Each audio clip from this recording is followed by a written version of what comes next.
buenas tardes. Los saluda Antonio García Santana, docente de la asignatura Organización y Procedimientos. Bueno, estamos ya bien avanzados en la asignatura. Hemos revisado una serie de temas que han contribuido a fortalecer sus conocimientos y eso, en algunos casos, quizá a aclarar sus dudas, otras solamente confirmar lo que ya sabían. En este mapa conceptual observamos el contenido que revisamos durante la asignatura y que, bueno, viene a cumplir una función esencial en su formación profesional, ya que les permite conocer más acerca del tema. En este caso vamos a revisar el último, el 11, ya que es sin duda una de las herramientas más importantes que usamos los administradores en distintos contextos.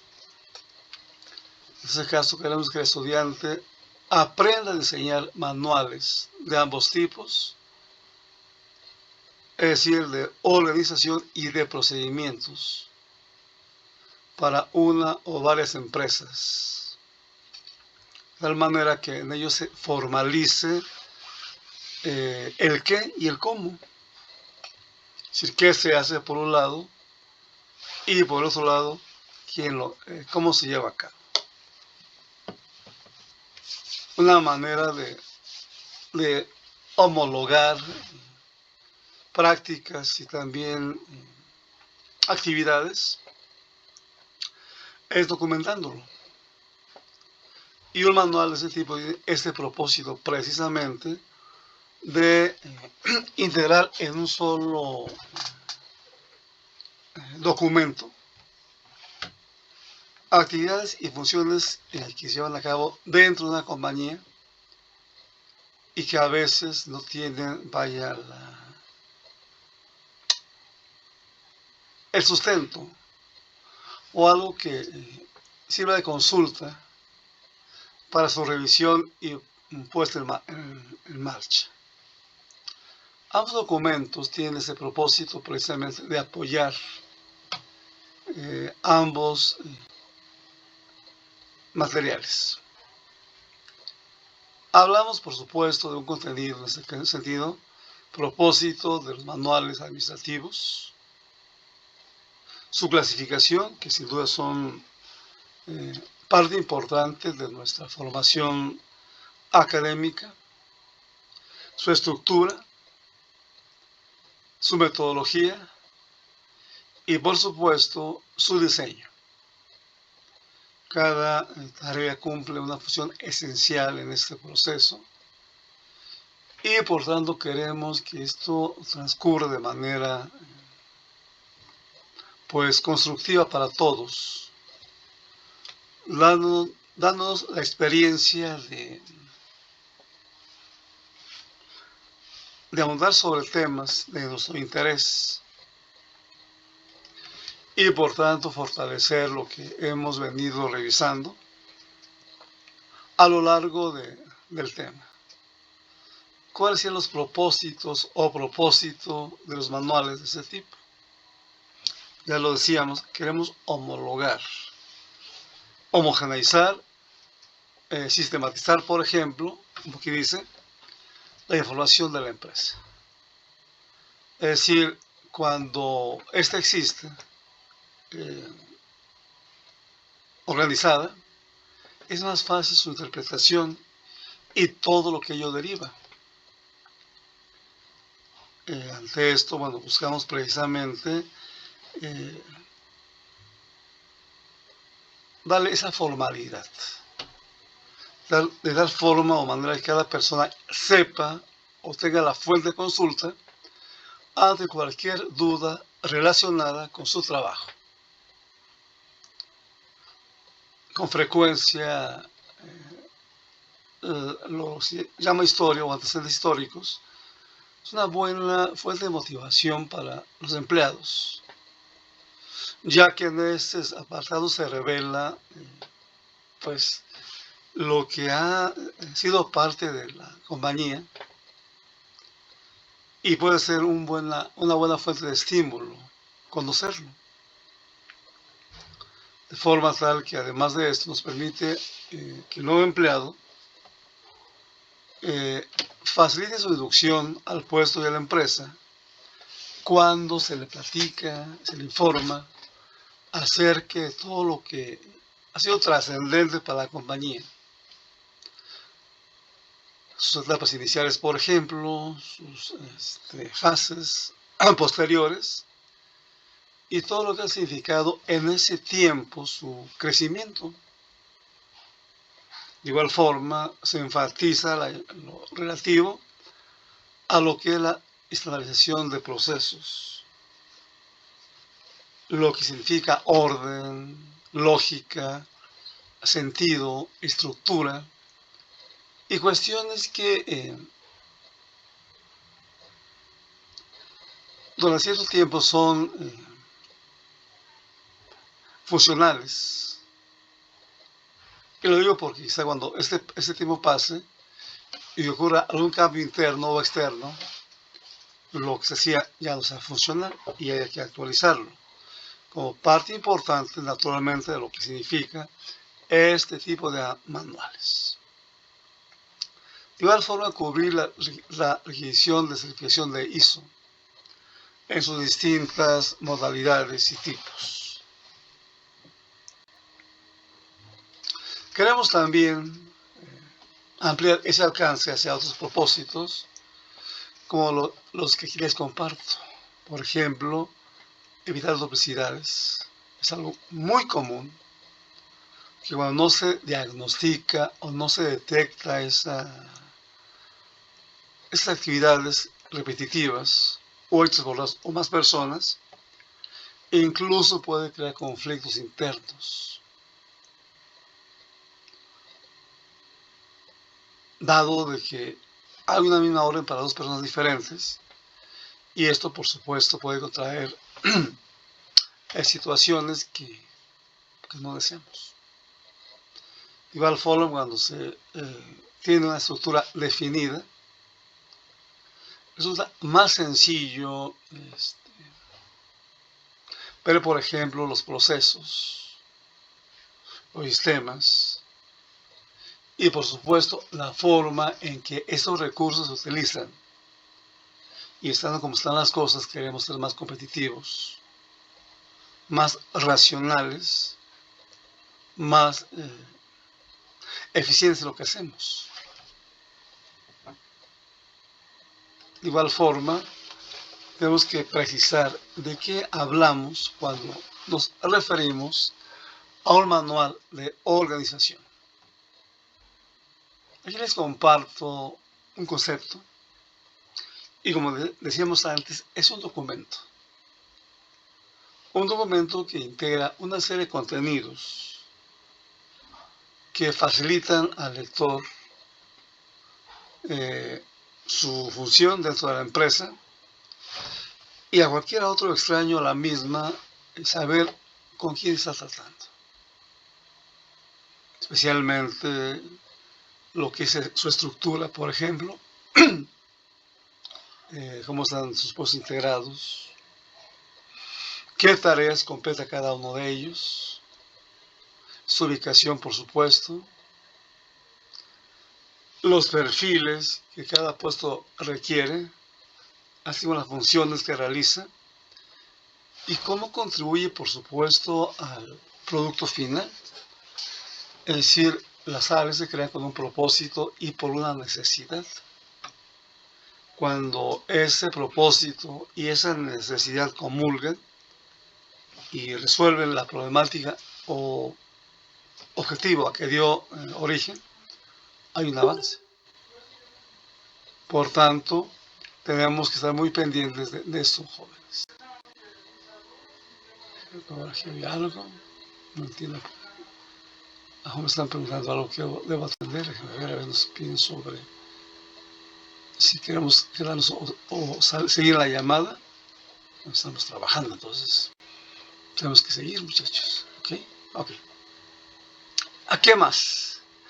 Aquí vemos, por ejemplo, algunas contribuciones que hace también al puesto, como es, por ejemplo, el adiestramiento de la capacitación, ya que en este caso, al describir lo que debe hacer cada persona y el perfil del puesto, es posible determinar si existe alguna variación entre lo que el puesto requiere para la función y lo que tiene el ocupante del mismo para ejecutarla correctamente. Ante una variación, es posible cambiar la forma de hacer las cosas, sobre todo cuando hay una desviación o una cuestión que requiere un ajuste, ya que como se está haciendo no es la mejor forma de lograrlo y por tanto se busca un camino preestablecido para una mejor ejecución. Como aquí lo menciona, describe de forma detallada las actividades de cada puesto y al ser precisas tales actividades resulta más fácil para el ocupante responsabilizarse de ellas. Por supuesto, igual ocurre con los procedimientos del sistema, ya que tiene la ventaja de ser una fuente de consulta para quien tenga necesidad de ese tipo de información.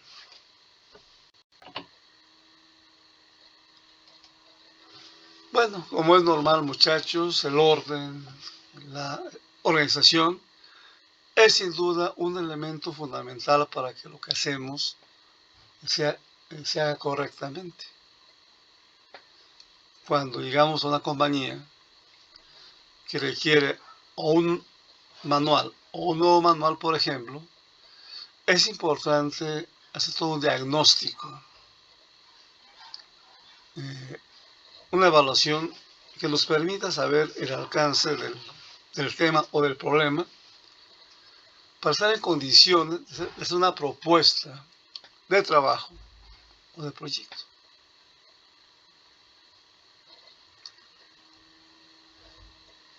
Esto se presenta ante la persona correcta, responsable del tema, en donde se le hace saber la situación que guarda la empresa o el manual respecto a su realidad.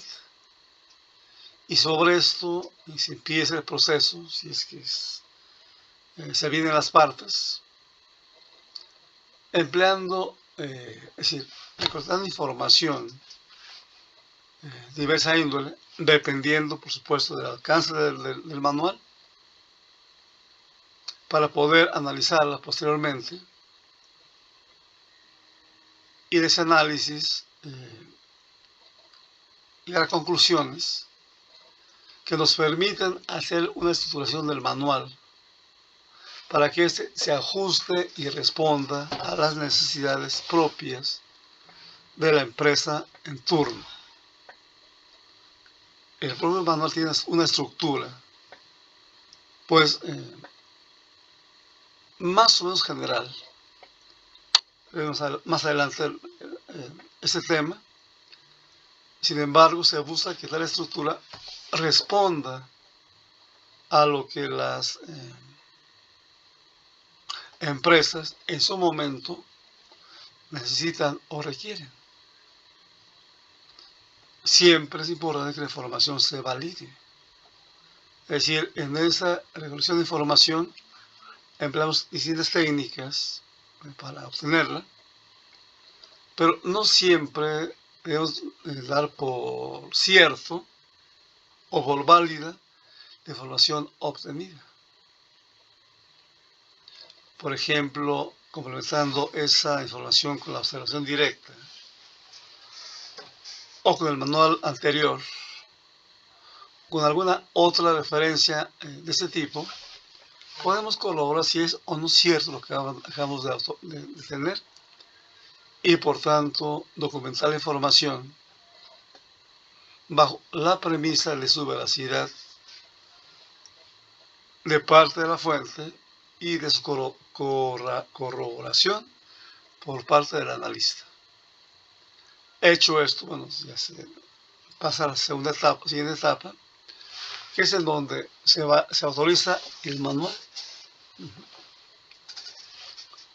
Se presenta se implanta, por supuesto, y es aquí en donde surgen los mayores problemas de la implantación. ¿Por qué razones? Yo creo una muy sencilla sobre todo, la costumbre. Cuando ocurre algún cambio interno, algunos solemos asustarnos, porque habrá que cambiar muchas cosas que hemos venido haciendo y que ya dominamos, pero que no siempre es la mejor forma de hacerlo. Entonces, bajo esta situación, necesitamos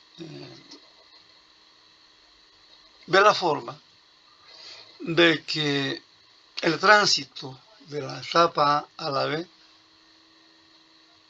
si no esté libre de sobresaltos, si estos sean los menores posibles, o bien sean asimilados previamente para que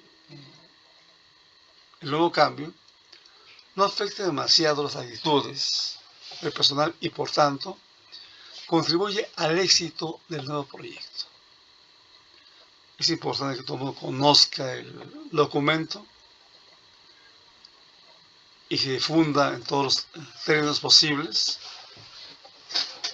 sin pasar por alto la importancia de lo que significa su revisión y actualización, asumiendo que el manual no es eterno, muchachos. Cuando hay cambios relevantes, hay que actualizarlos. Por ejemplo, cambia la estructura de la empresa, sus procesos, otras cosas sustanciales, hay que cambiar. Son algunos argumentos que por ahora adelanto para esta actividad. De igual forma, aquí les comparto la estructura. Como ven, aquí se observa de frente hacia el fondo sus componentes. Cada uno es importante porque nos da información útil para el lector, para el supervisor, obviamente para el mismo empleado, de modo que se puede revisar lo que se desee en el momento que se le requiera para que esto funcione conforme a las instrucciones o prerrogativas del puesto en función.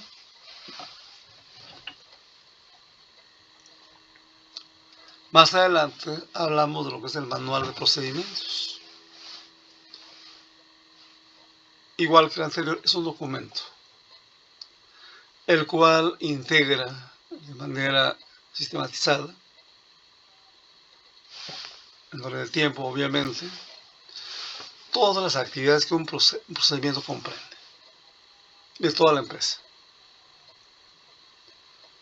Eso va a garantizar que cuando sea posible y sea prudente, los procedimientos y los procesos se estandaricen, ya que al hacerlo se vuelve más predecible el comportamiento de las personas y también la ejecución del procedimiento sin que dependa de quién o quiénes lo llevan a cabo. Es decir, en este caso predomina o prevalece la norma sobre la persona. Es decir, ya hay poco que innovar, asumiendo que el documento se hizo precisamente a partir de la innovación que alguien realizó y que por tanto determina la mejor orden, la mejor manera o el mejor orden para llevar a cabo ciertas actividades. Entendiendo eso como un método probado que mejora de forma sustancial lo hecho anteriormente y contribuye, por tanto, a una mayor eficiencia operativa.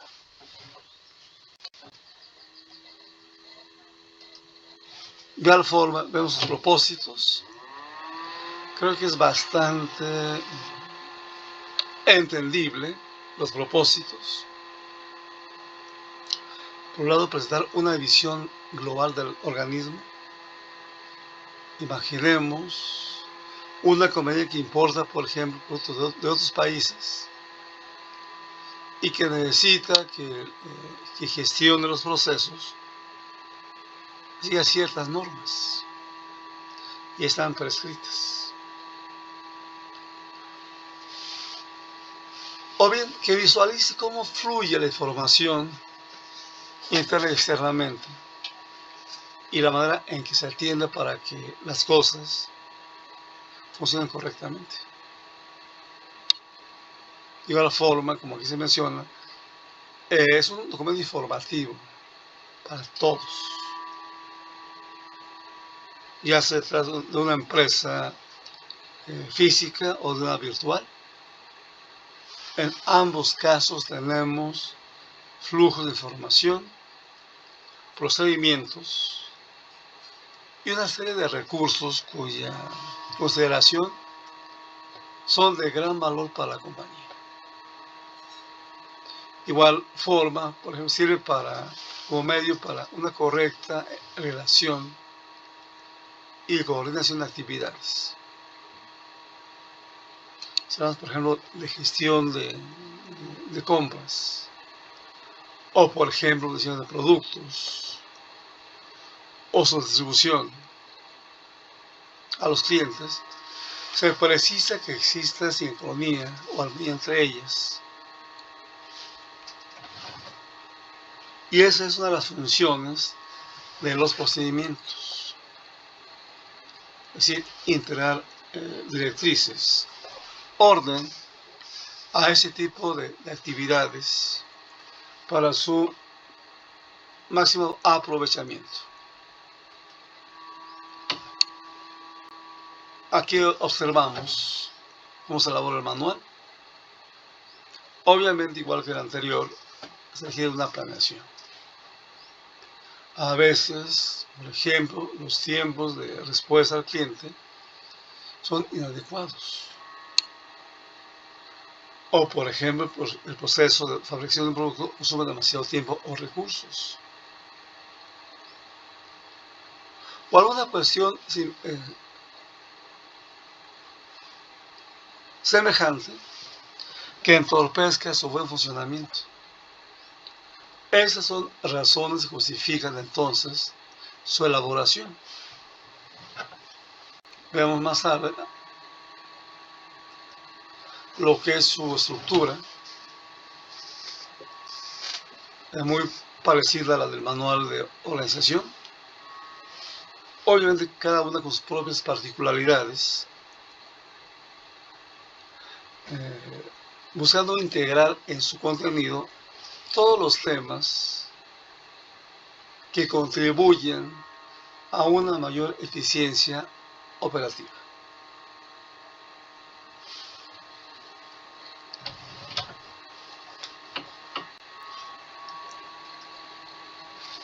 Y aquí vemos cómo se clasifican.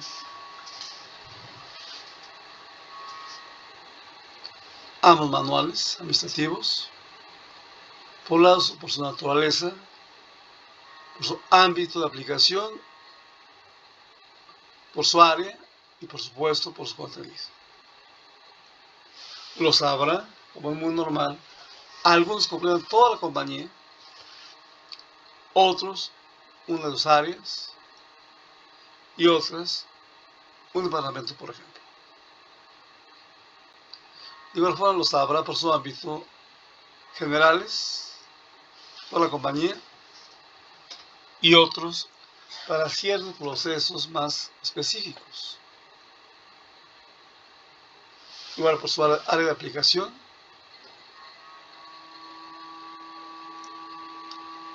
y también por su contenido, cada uno conservando lo que le es natural y por tanto maximizando su uso y aplicación. Con este breve contexto, muchachos, estamos tratando de decirles en qué consisten los manuales de ese tipo administrativos, de tal forma que podamos tener una mejor comprensión del tema.